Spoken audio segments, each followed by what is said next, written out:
From a California boy who started by sweeping floors in his father's Oklahoma auto shop to becoming street racing royalty, Sean "Murder Nova" Ellington has lived through gunfire at his business, NHRA ultimatums, and even sold his legendary car for six figures. Between building 4,000-plus horsepower monsters and surviving armed attacks, this racing icon's journey contains more plot twists than any Hollywood script. Here are 15 things you never knew about Murder Nova from Street Outlaws. Fact 1. Born in California, raised in Oklahoma. Most Street Outlaws fans know Murder Nova as the ultimate Oklahoma street racer. But here's something that might surprise you. Sean Ellington wasn't actually born in the Sooner State at all. The man who would become one of Oklahoma City's most legendary racers was born on November 15, 1977, in Merced, California, which is located in the heart of the San Joaquin Valley, about 2 hours southeast of San Francisco. Sean's California roots didn't last very long, though, because when he was just 5 years old in 1982, his family packed up and made a life-changing move to Sayre, Oklahoma. Sayre is a tiny town in the western part of the state, with a population of less than 5,000 people, sitting right along Old Route 66, about halfway between Oklahoma City and the Texas border. It's the kind of small town where everybody knows everybody, and where a young kid could learn the value of hard work from an early age. The reason for the family's move from California to this small Oklahoma town wasn't random at all.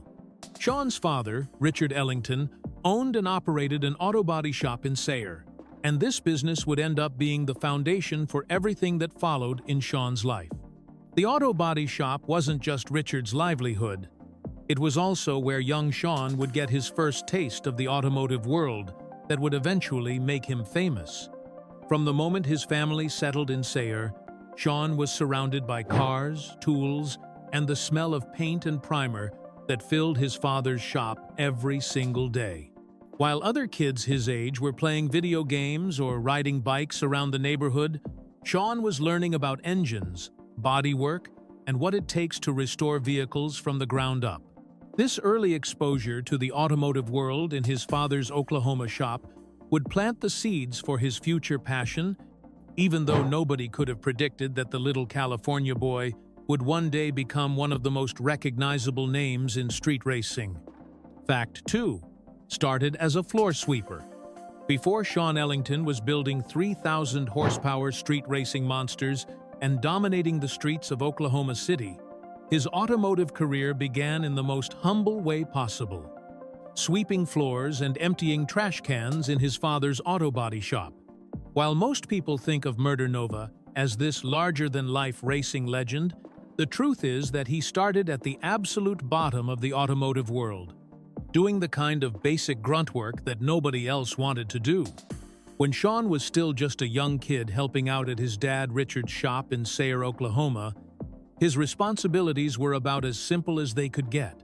He would show up after school and on weekends to sweep the floors, clean up metal shavings and paint chips, organize tools that the real mechanics had left scattered around, and basically keep the workspace tidy so the actual bodywork could get done efficiently. It wasn't glamorous work by any stretch of the imagination, but it was teaching him important lessons about the automotive industry from the ground up. What makes this story even more interesting is how Sean gradually earned his way up through the ranks of his father's operation through pure hard work and dedication. After proving himself reliable with the basic cleaning duties, he was eventually trusted to help with wet sanding, which is the process of smoothing out painted surfaces using fine grit sandpaper and water. This was a step up from sweeping because it actually involved touching the cars and being part of the restoration process, even if it was still pretty basic work. The progression didn't stop there, though, because Sean's dedication and natural ability with his hands eventually earned him the right to handle one of the most important tools in any body shop: the paint gun. Being trusted with the paint gun was a huge deal because a bad paint job could ruin weeks of bodywork and cost the shop serious money.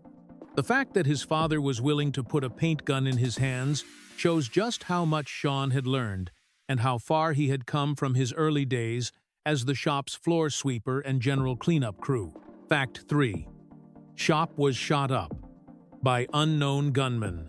On September 28, 2015, Sean Ellington experienced one of the most terrifying incidents of his entire career when an unknown gunman opened fire on his Midwest streetcar's shop, sending 7 bullets crashing through the doors and windows of the building where he and Big Chief built some of their most famous racing machines.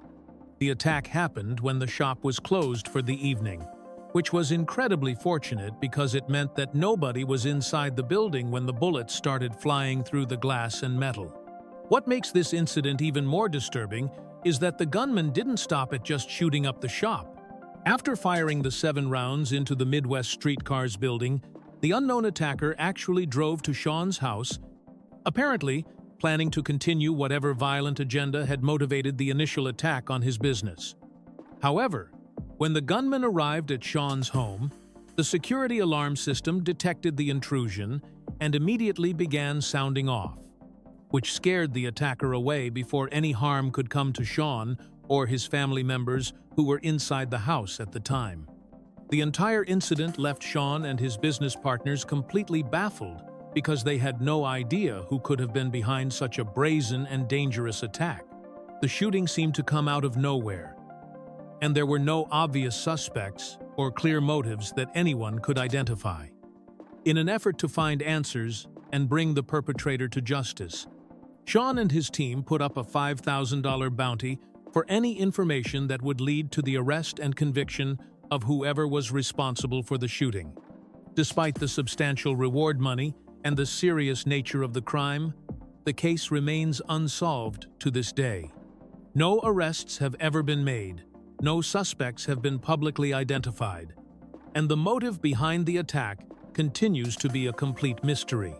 The fact that someone was willing to fire multiple rounds into a popular television star's business and then follow up by visiting his home shows just how dangerous the situation really was, and it's remarkable that nobody was injured during what could have easily turned into a much more tragic situation. Fact 4.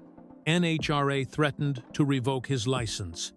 The popularity of street outlaws eventually caught the attention of the National Hot Rod Association, which is the governing body for organized drag racing in America, and they were not happy about what they were seeing on television. The NHRA sent Sean Ellington and several other street outlaws cast members an official ultimatum letter that basically told them they had to choose between appearing on the Discovery Channel show or keeping their NHRA competition licenses because the organization considered the show to be promoting illegal street racing, which violated their member code of conduct. For context, the NHRA is incredibly important in the world of drag racing because having a competition license from them allows drivers to participate in sanctioned events at official drag strips across the country. Losing that license would mean being banned from NHRA-sanctioned tracks and competitions, which could severely limit a racer's ability to compete in legitimate organized racing events. The organization was concerned that Street Outlaws was glorifying illegal street racing and making it look cool to viewers, which went directly against everything the NHRA stood for in terms of promoting safe and legal racing. What makes Sean's response to this threat so interesting is how completely defiant and unapologetic he was about the whole situation.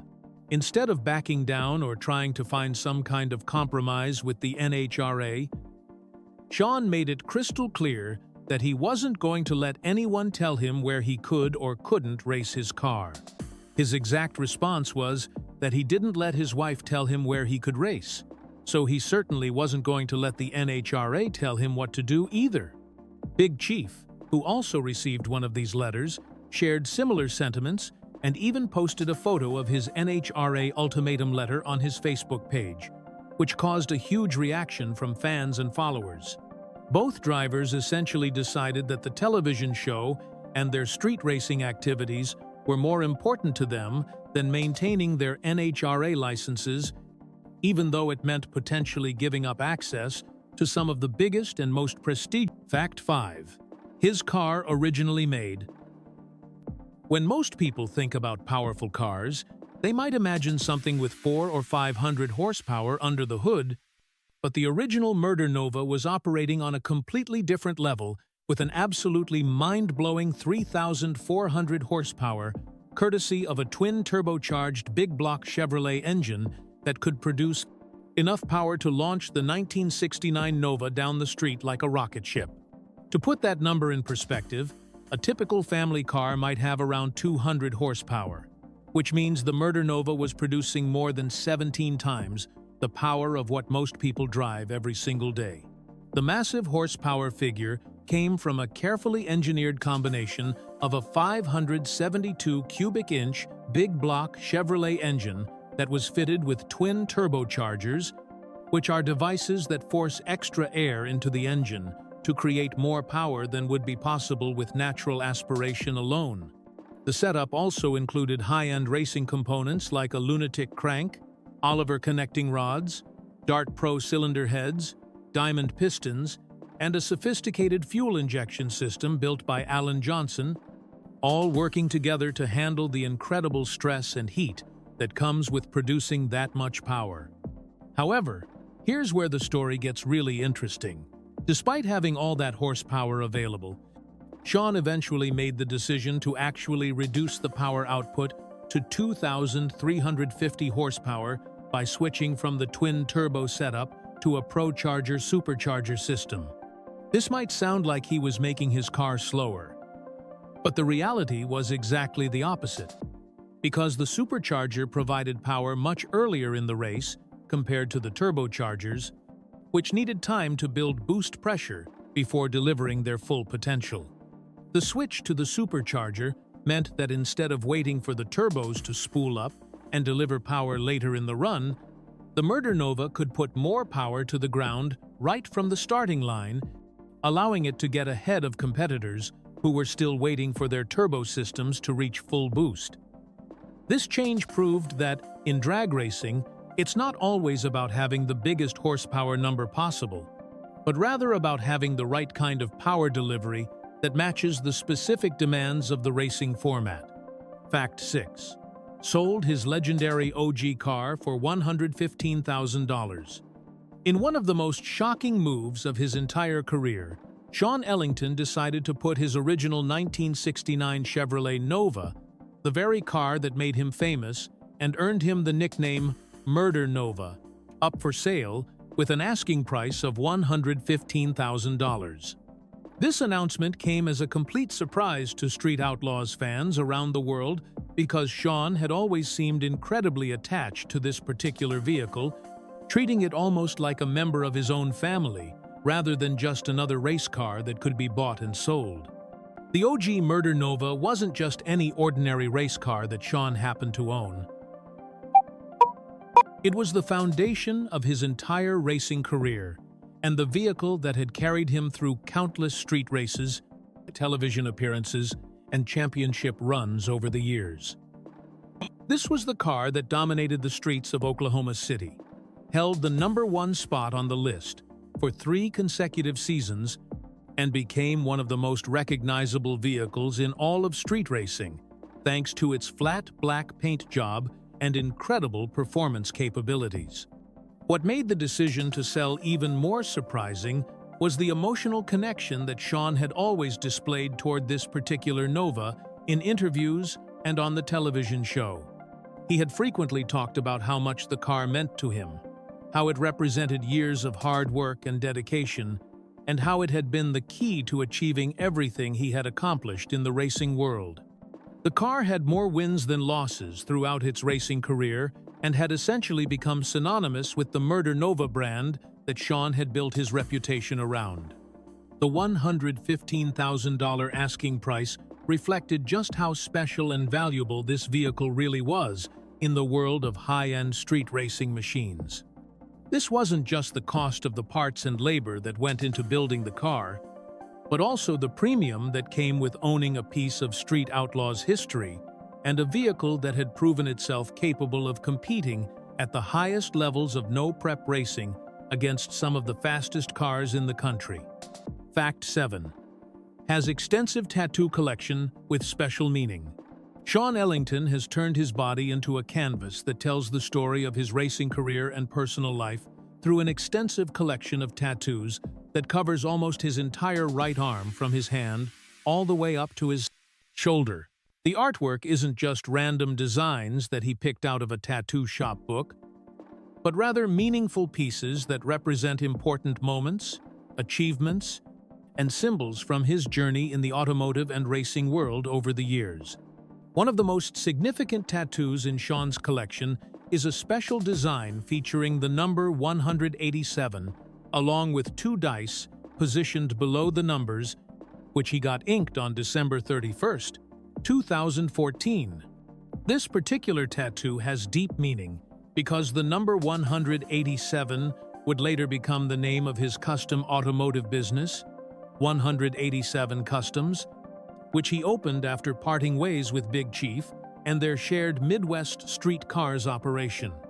The timing of this tattoo shows that Sean was already thinking about his future business plans years before he actually made the move to start his own independent shop. During December of 2017, Sean went on something of a tattoo tour, getting new ink in both Oklahoma and Indiana as he traveled around for racing events and business meetings. He got one tattoo on his left leg while he was in Oklahoma, and then added another piece when he was visiting Indiana later that same month. This shows how Sean likes to commemorate different places and experiences through his tattoo collection, treating each new piece of artwork as a permanent reminder of where he's been and what he's accomplished. The extensive tattoo work on his right arm has become almost like a sleeve that covers nearly every inch of skin from his wrist to his shoulder, creating a cohesive design that flows together as one large piece of artwork. For Sean, these tattoos aren't just decorative body art, but rather a visual representation of his identity as Murder Nova and his dedication to the racing lifestyle that has defined his adult life since he first started building fast cars in Oklahoma. Fact 8. Split from Big Chief over different life priorities. One of the most surprising developments in Street Outlaws history happened when Sean Ellington and Justin Shearer, better known as Big Chief, decided to end their legendary business partnership and go their separate ways after working together for more than a decade, building some of the fastest and most famous race cars in the show's history. These two had been like Batman and Robin in the racing world, with complementary skills that allowed them to create incredible machines like the original Murder Nova, the newer Murder Nova, the Crow, and the Crow Mod, all of which became household names among street racing fans. The split became obvious to fans when Sean and Big Chief stopped posting pictures together on social media and began attending racing events separately, with Sean going to Pro Mod races by himself, while Big Chief attended No Prep Kings events on his own. Additionally, Sean's social media posts no longer featured the Midwest Street Cars automotive watermark and tags that had been a constant presence for years, and instead began showing the 187 Customs branding from his new business venture with crew member Phantom.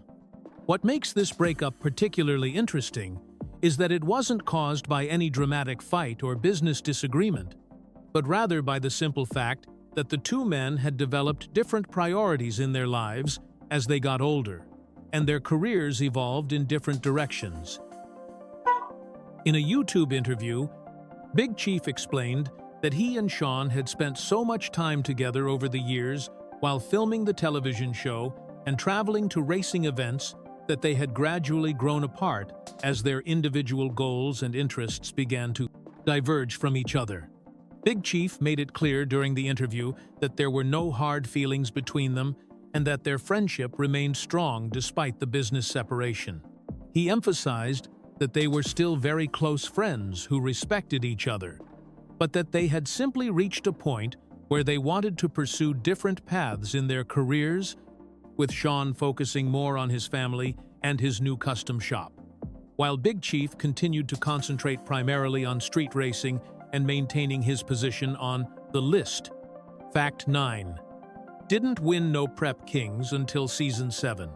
Despite being one of the original cast members of Street Outlaws and having dominated the streets of Oklahoma City for years, Sean Ellington had to wait until the 7th season of No Prep Kings before he finally scored his first-ever invitational win in the series, which came as a shock to many fans who expected someone with his racing pedigree to have won much earlier in the competition's history. The No Prep Kings series is a spin-off from the original Street Outlaws show that features drivers competing at different tracks across the country in elimination-style tournaments, and winning one of these events is considered one of the biggest achievements in modern street racing.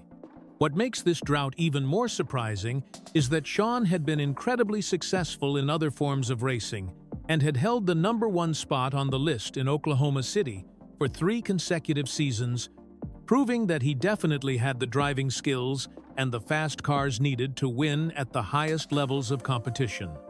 However, the No Prep Kings format presented different challenges than street racing, including unfamiliar tracks, different racing surfaces, and a tournament-style elimination format that required consistency across multiple rounds rather than just winning a single race.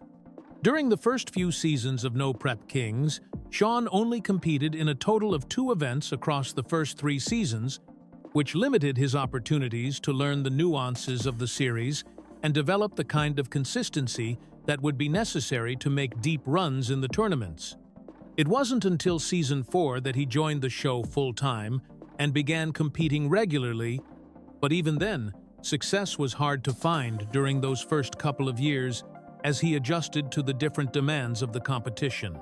When Sean finally broke through with his first No Prep Kings victory at Virginia Motorsports Park, it was an incredibly emotional moment for him and his team. The $30,000 win was long overdue for someone who had been such a dominant force in street racing, and Sean admitted afterward that his feelings got the best of him when he got out of the car and saw his wife Erin, showing just how much this particular victory meant to him after years of coming close, but not quite getting over the finish line first. Fact 10. Built a 600-pound lighter second Murder Nova. When Sean decided it was time to build a brand new Murder Nova to replace his original car, he didn't just want to make it faster, he wanted to completely reimagine the entire vehicle from the ground up, with a focus on making it significantly lighter while maintaining the same incredible power output that had made the first car so successful. The engineering challenge was enormous, because removing 600 to 800 pounds from an already purpose-built race car requires careful planning and the use of expensive lightweight materials that can handle the stress of high-horsepower racing. One of the most significant changes Sean made was switching from the big block Chevrolet engine in the original car to a smaller and lighter small block Chevrolet engine for the new build, which might sound like he was giving up power, but actually allowed him to achieve the same horsepower levels with less weight hanging over the front wheels.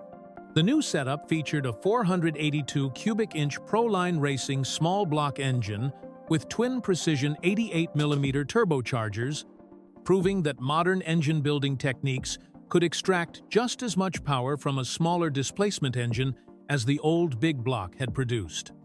The weight reduction came from using advanced materials throughout the entire car, including extensive use of carbon fiber and titanium components instead of the mild steel construction that had been used in the original Murder Nova.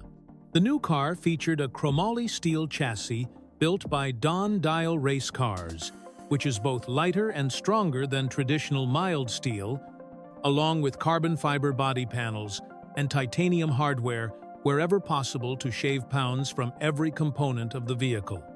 Perhaps most importantly, Sean made the strategic decision to keep the factory front frame rails in the new car instead of going to a full-tube chassis design, which might seem counterproductive when trying to save weight, but actually served a very specific purpose. By retaining the stock frame rails, the new Murder Nova could compete in a much wider variety of racing classes and events, because many racing organizations have rules that require cars to maintain certain factory components in order to be eligible for competition in specific categories. Fact 11. got ticketed at his very first street race.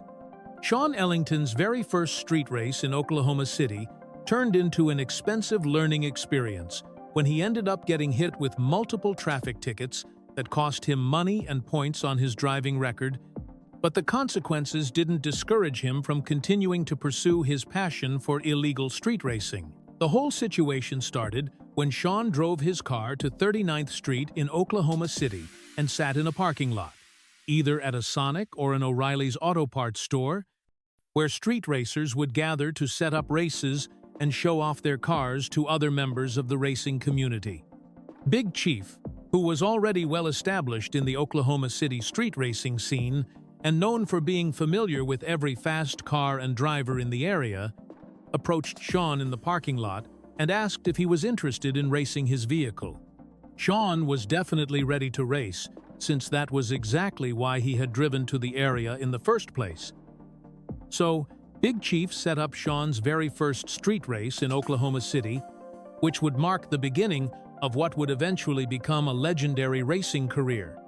Unfortunately for Sean's wallet and driving record, the police were apparently keeping an eye on the street racing activity that night, and his inaugural race resulted in him getting pulled over and cited for multiple violations.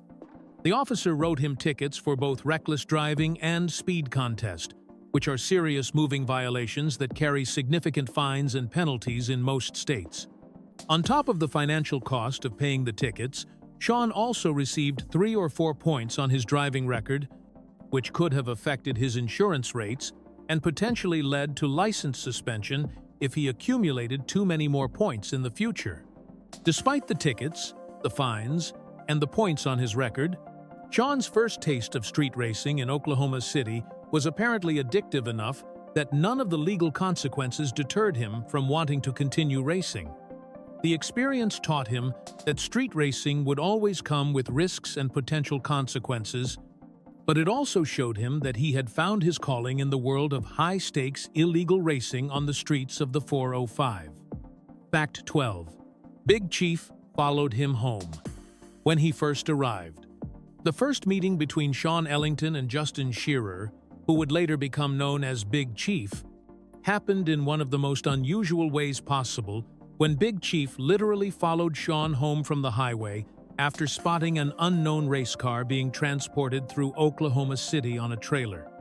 This wasn't a planned meeting or an introduction through mutual friends in the racing community, but rather a spontaneous encounter that occurred because Big Chief had made it his mission to know every fast car and every serious racer in the Oklahoma City area. At the time when this happened, Big Chief was working in the heating and air conditioning business and was driving around the city in a work van as he traveled between different job sites throughout the day. During one of these routine work trips, he happened to notice Sean driving down the highway with a stripped-out race car loaded on an open trailer behind his truck. And what caught Big Chief's attention was that this was clearly a serious racing machine, with big tires and racing modifications. But he had never seen it before and didn't recognize the person who was hauling it. Since Big Chief prided himself on knowing every race car in Oklahoma City, seeing an unknown vehicle being brought into his territory was something that he simply couldn't ignore. He made the decision to follow Sean's truck and trailer through the city, making several turns and staying behind him for quite a while to see where this mysterious new racer was headed. Sean eventually noticed that the same van had been following him for an extended period and was making all the same turns that he was making, so he decided to pull over in a parking lot to find out what was going on. When both vehicles stopped and the drivers got out to talk, Big Chief introduced himself and explained that he had spotted the race car on the trailer and wanted to know who owned it since he didn't recognize either the car or the driver. This chance encounter on the highway would turn out to be the beginning of one of the most successful partnerships in street racing history, leading to years of collaboration that would produce some of the fastest and most famous cars ever to hit the streets of Oklahoma City. Fact 13. The Ellington family racing legacy is continuing into the next generation through Sean's teenage son Aiden, who is currently a high school senior.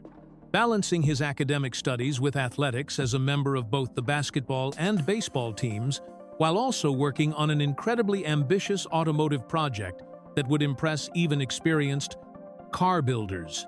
Aiden is in the process of building his own high-performance muscle car in the form of a 1972 Chevrolet Chevelle that he's modifying with modern racing technology and serious horsepower upgrades. The project isn't just a simple restoration or a basic engine swap, but rather a sophisticated build that involves installing a modern LS series engine in place of the Chevelle's original power plant, and then adding a ProCharger supercharger system to boost the power output to serious racing levels. The LS engine swap is a popular modification among car enthusiasts because these modern General Motors engines are lighter, more reliable, and more fuel-efficient than the older big block engines that originally came in muscle cars from the 1970s, while still being capable of producing enormous amounts of horsepower when properly built and modified. Adding the ProCharger supercharger to the LS engine setup shows that Aiden isn't just building a mild street cruiser, but rather a legitimate high-performance machine that could potentially compete in organized racing events or hold its own against other serious street cars. A ProCharger is a centrifugal supercharger that forces extra air into the engine to create more power than would be possible with natural aspiration alone, and these systems are commonly used on race cars that need reliable and consistent power delivery across a wide range of engine speeds. What makes this project even more impressive is that Aiden is managing to balance this complex automotive build with the demands of being a student athlete in his final year of high school, showing that he has inherited not only his father's passion for fast cars, but also the work ethic and time management skills necessary to juggle multiple demanding projects at the same time. The fact that he's choosing to build a Chevelle instead of a Nova like his father shows that while he's following in Sean's footsteps, he's also developing his own unique automotive identity. Fact 14. Crew Chief Phantom once drove the Murder Nova. Daniel Parker, who goes by the nickname Phantom and serves as the crew chief for Sean's 187 Customs team, got the opportunity of a lifetime when he was allowed to drive the original Murder Nova at the Outlaw Armageddon racing event, which is considered one of the most prestigious no-prep racing competitions in the country. This wasn't just a casual test drive around the block, but an actual racing pass at a major event where some of the fastest street cars in America come to compete against each other for serious prize money and bragging rights. The experience turned out to be both thrilling and terrifying for Phantom, who had spent countless hours working on the car as a crew member but had never actually been behind the wheel when it was making a full-power racing pass down the track.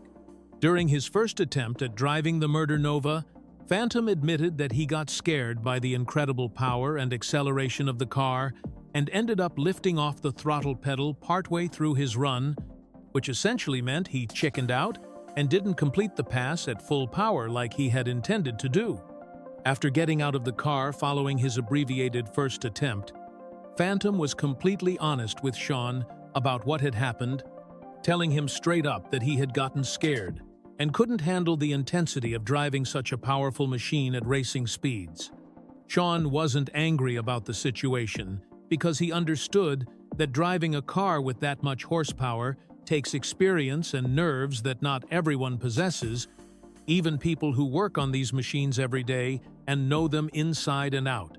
Beyond his role as crew chief, Phantom has some interesting personal quirks that make him a unique character in the racing world, including what he describes as a notable shoe addiction that keeps him constantly shopping for new footwear.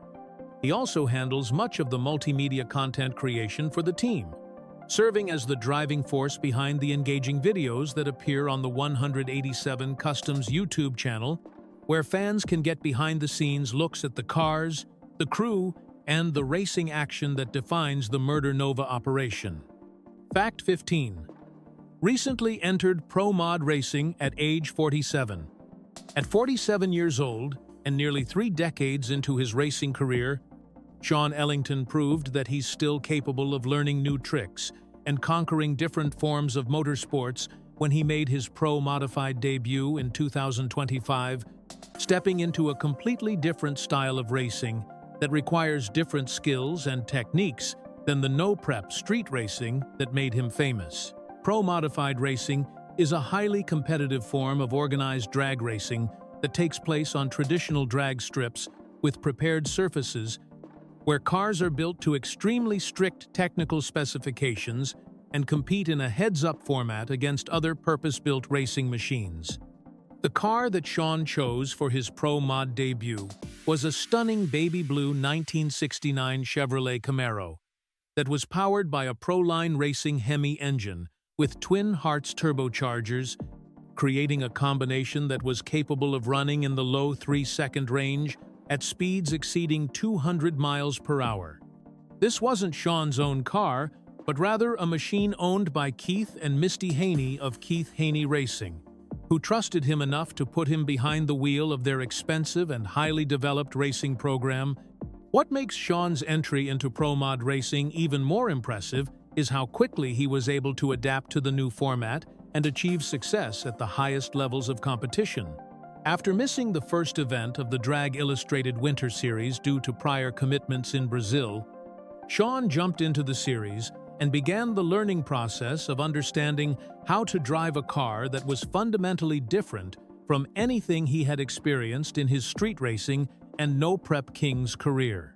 The learning curve proved to be shorter than anyone expected, because Sean managed to score his first-ever pro-modified victory at Extreme Raceway Park in Ferris, Texas, nearly exactly 1 year after winning his first no-prep King's Invitational event. This quick success in a new racing discipline showed that despite being in his late 40s and having already achieved legendary status in street racing, Sean still has the hunger, talent, and adaptability to compete at the highest levels of any form of drag racing he chooses to pursue.